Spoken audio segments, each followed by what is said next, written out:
Ngerokok nih kuwi setiap hisapan itu orang kok ngerokok setiap satu hisapan itu mendapatkan pahala. Percaya ora? Orang merokok setiap satu hisapan dapat pahala katanya. Wah, kacau.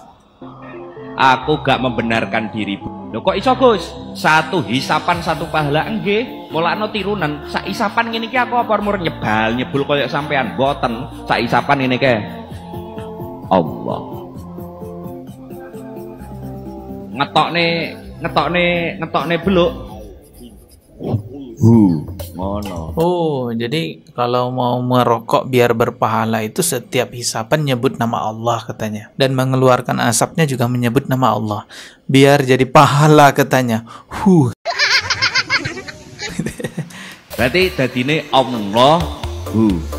Jadi setiap nafas yang keluar itu dipastikan, dan setiap nafas yang kita hirup itu dipastikan selalu berzikir kepada Allah Subhanahu wa ta'ala. Astagfirullahaladzim. Suatu keburukan tidak akan menjadi baik hanya karena kita mengucapkan nama Allah ketika melakukan keburukan itu. Orang yang berzina dengan menyebut nama Allah, zinanya tetap haram, tetap buruk. Orang yang hisap ganja sambil menyebut nama Allah, ya hisapan ganjanya ya tetap haram walaupun dia menyebut nama Allah. Orang yang makan babi menyebut nama Allah, ya tetap haram babinya, malah jadi penistaan agama. Jadi keburukan itu tidak menjadi baik hanya karena kita mengucap nama Allah ketika kita mau melakukan keburukan itu.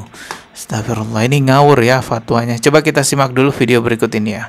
Rokok setiap satu hisapan itu mendapatkan pahala. Percaya ora? Kok iso Gus? Satu hisapan satu pahala nggih. Bener nggak yang dia ucapkan ini? Apakah ngisap rokok itu berpahala? Saya akan jelaskan dalam 4 poin lengkap dengan semua dalil dari Al-Quran dan juga penjelasan sains. Pertama, karena dia membinasakan. Dalilnya di surat Al-Baqarah ayat 195. Wala tulqu biaidikum ila tahlukah. Jangan kamu jerumuskan dengan tangan-tanganmu sendiri kepada kebinasaan. Fakta membuktikan. Pertama, ijma, kesepakatan semua dokter bahwa rokok itu membahayakan. Nggak ada dokter yang membolehkan. Yang kedua, data dari WHO sendiri tahun 2025, per tahun ada korban jiwa lebih dari 7 orang. Alasan kedua, karena rokok termasuk khaba'ith. Dalil pengharamnya ada di surat Al-A'raf ayat 157. Wa yuharrimu alaihimul khaba'ith. Dan dia Allah mengharamkan segala jenis khabith. Rokok termasuk khabith yang buruk, berbahaya. Fakta berbicara, rokok mengandung 70 bahan kimia penyebab kanker. Dan ini bahkan nggak ada di hal-hal yang haram lainnya seperti babi, khomer. Bahkan jika dikonsumsi terus-menerus, rokok disebut lebih parah dibandingkan khomer dan babi. Yang ketiga, unsur tabdzir atau pemborosan. Dalil pengharamnya ada di surat Al-Isra ayat 26-27. Larangan membuang-buang harta. Karena yang membuang harta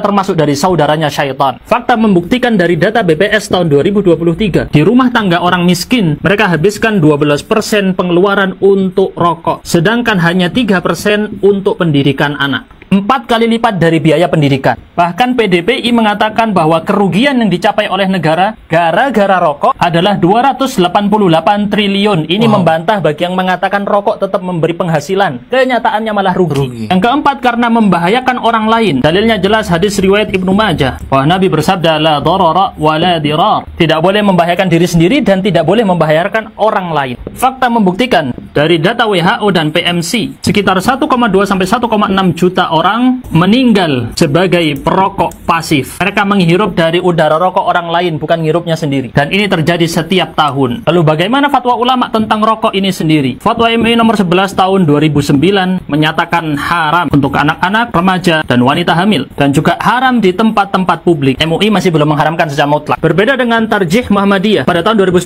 mereka mengharamkan rokok, dan pada tahun 2020 mereka mengharamkan vape. Bagaimana dengan lembaga fatwa di Arab sana? Lembaga fatwa Arab Saudi jelas mengharamkan. Begitu juga dengan lembaga fatwa dari Mesir, menyatakan haram juga. Termasuk negara-negara tetangga seperti Filipina, Singapura, Malaysia, dan banyak sekali negara lain semuanya mengharamkan. Yang perlu dicatat ada fatwa dari Al-Azhar yang jelas mengharamkan bukan hanya rokoknya saja, tapi juga bagi yang membeli, menjual, dan memproduksinya. Lalu dengan semua banjir data dan fakta ini, apakah masih mau dikatakan menghisap rokok itu berpahala? Coba Pikir tuh. dipikir ulang. Betul. Kok ngerokok?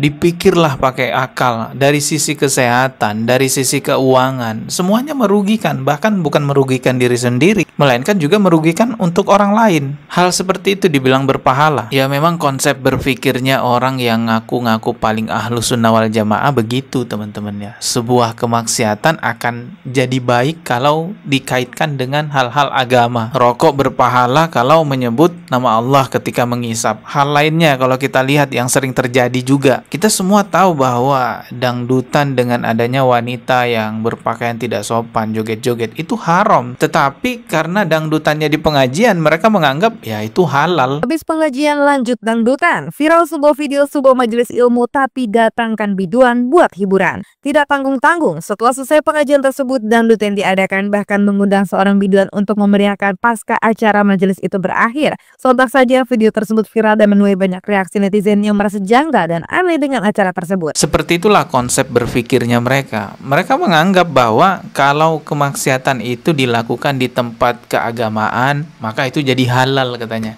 Karena bisa jadi strategi dakwah. Dangdutan di pengajian alasannya strategi dakwah. Ngerokok biar berpahala alasannya sambil berzikir. Santrinya disuruh joget-joget, kelihatan auratnya. Itu dianggap halal karena jogetnya di tempat sholawatan. Tapi kalau joget di diskotik baru haram. Makanya disuruh joget aja di tempat sholawatan, ya biar jadi strategi dakwah katanya, biar halal. Ketika seorang mencampurkan kebatilan dengan kebenaran, ini jadi masalah, ini dilarang.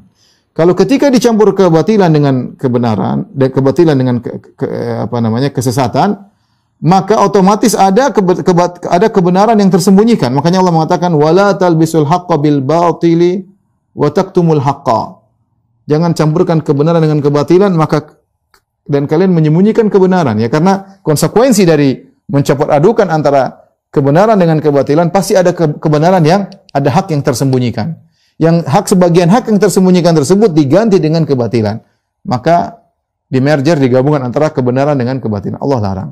Hak-hak, batil-batil. Jadi jelas ya, antara hak dengan yang batil itu tidak boleh disatukan. Karena hanya akan menimbulkan kemaksiatan yang terlihat seolah-olah benar. Padahal aslinya itu adalah keburukan. Coba lihat mereka yang joget-joget di acara sholawatan. Kalau kita tanya, kamu ngapain? Mereka akan jawab, kami bersalawat kepada Rasulullah SAW. Mereka merasa melakukan hal kebenaran. Padahal apa yang mereka lakukan adalah kesalahan. Ini dampak dari menggabungkan antara hak dengan yang batil. Dan kembali lagi saya ulang, ingat baik-baik. Keburukan itu tidak akan menjadi baik hanya karena kita menyebut nama Allah ketika melakukan keburukan tersebut. Ngerokok, menyebut nama Allah, bukan berarti itu lantas jadi baik, jadi berpahala gitu. Tidak ya, kembali kepada hukum asal rokok itu. Di awal video tadi kita sudah mereaksi ada segudang dalil yang menyatakan bahwa rokok itu haram, rokok itu berbahaya dari sisi kesehatan, dari sisi keekonomian juga merugikan. Tetapi ya kembali lagi, kalau Anda tetap memegang pendapat bahwa rokok itu makruh, ya terserah. Tapi setidaknya ya jangan bodoh-bodohi masyarakat dengan menggunakan nama Allah. Sampai keluar fatwa ngerokoklah sambil berzikir menyebut nama Allah agar berpahala. Kacau, rusak agama Islam kalau seperti itu ya. Kita ketemu lagi di video berikutnya. Subscribe dan juga loncengnya ditekan sebagai notifikasi. Wassalamualaikum warahmatullahi wabarakatuh.